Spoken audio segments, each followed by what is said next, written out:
पाकिस्तान ही नहीं, पूरी दुनिया के मुस्लिम ममालिक के उफ़क़ पर छाए हुए मौलाना तारिक जमील, बहुत बड़ा नाम।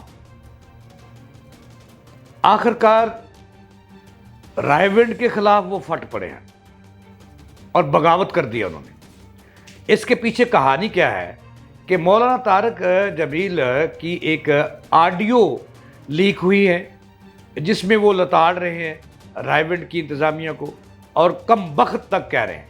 ये सुनिए ज़रा, एक छोटा सा क्लिप, उसके बाद बात करते हैं कि मौलाना तारिक जमील साहब रंजीदा क्यों हैं और इतने गुस्से में मैंने कभी उन्हें नहीं देखा।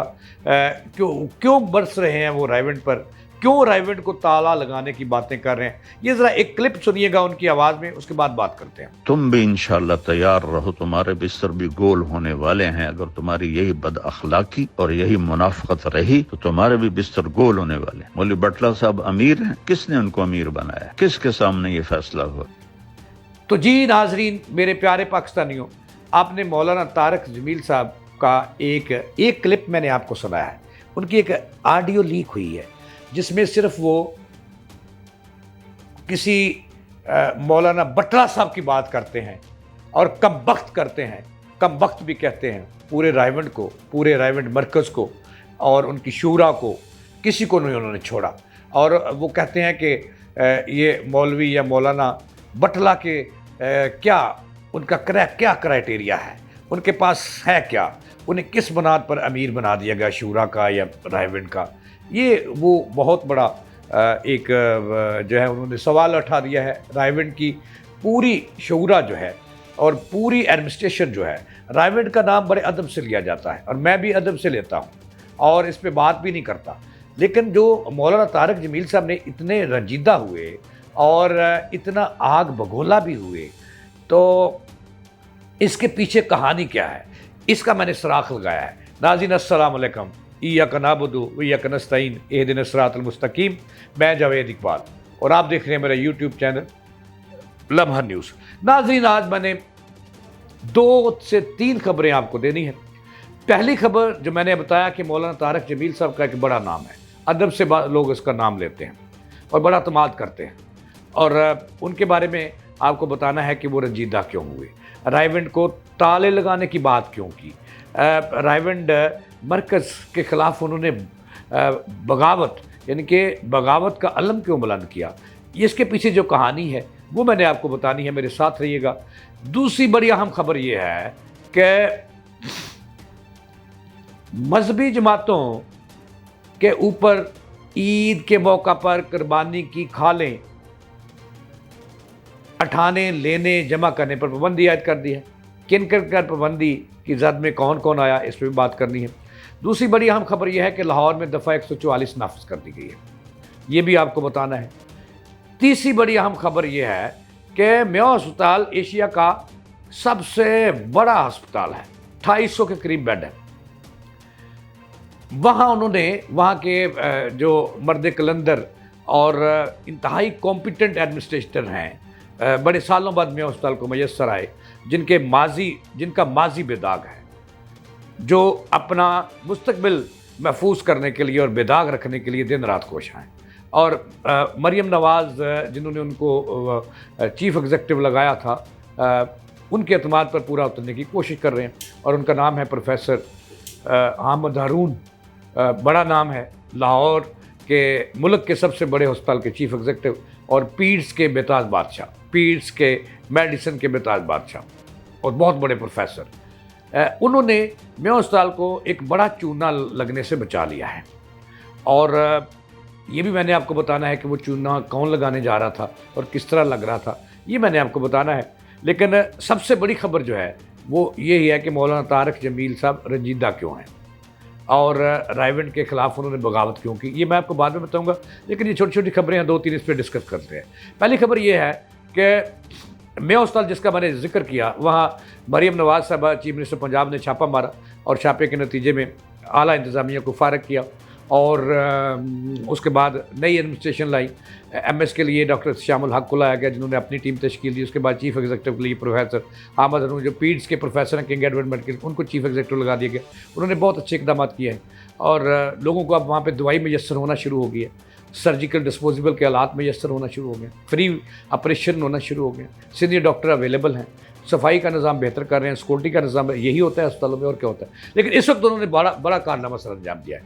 हाल ही में ज़राए ने बताया है कि मैं अस्पताल के अंदर एमओ और एचओ की जो सिलेक्शन या उसकी इंटरव्यू हो रहे थे उनकी भर्ती के लिए या उनको रखने के लिए, तो 8 ऐसे काले नाम उन्होंने पकड़ लिए। वो नाम क्या थे कि नाम है जाहिद जिसने भर्ती होना है और इंटरव्यू उसके लिए दे रहा है बकर। तो उन्होंने बकर जो थे वो 8 डॉक्टर पकड़ लिए, यानी कि डॉक्टरों में भी बददियानती होती है। और वो अगर भर्ती हो जाते, यहाँ से निकल जाते, तो फिर कमाल होती, फिर टीके भी गलत लगते, मेडिकेशन भी गलत लगती। लेकिन प्रोफेसर हारून और एहतशाम उल हक ने मिलकर उनको पकड़ लिया। नाम नहीं बताऊंगा आपको ताकि उनके मुंह पे कालक ना बली जाए। और इस तरह वो यहाँ बात नहीं रुकती। अहमद हारून साहब ने एक और काम करवाया कि वहाँ पे जो हौज जाब कर रहे थे, जिनका तल्लक केई के ग्रेजुएट थे, 4 डॉक्टर पकड़े हैं नाज़रीन।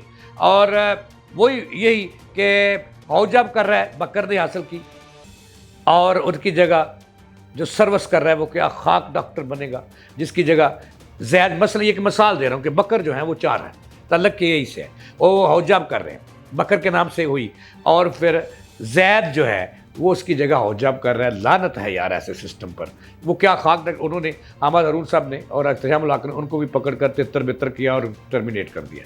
ये खबर थी कि मैं अस्पताल के वाले से बड़ी खबर थी। दूसरी अहम खबर ये है कि इस दफ़ा मौलवियों पर महकमा दाखिला पंजाब ने पाबंदी लगा दी है, मजहबी जमातों पर पाबंदी लगा दी है, कलादन तंजीमों पर पाबंदी लगा दी है। और उन्हें जमा इस मरतबा वो ईद पर खालें जमा नहीं कर सकेंगे, उन पर दफ़ा लगेगी। और उसका नोटिफिकेशन जारी कर दिया गया है कि ऐसी तंजीमें जो रजिस्टर्ड नहीं है, चैरिटी जो है कमीशन उसमें रजिस्टर नहीं है, और कलदम तंजीमें जो है वो इस मरतबा ईद के मौके पर ना तो खालें इकट्ठी कर सकेंगी, ना उनके लिए कैंप लगा सकेंगी, और ना ही घर घर जाकर अपने स्टूडेंट्स के ज़रिए कर सकेंगी। ये बड़ी खबर थी।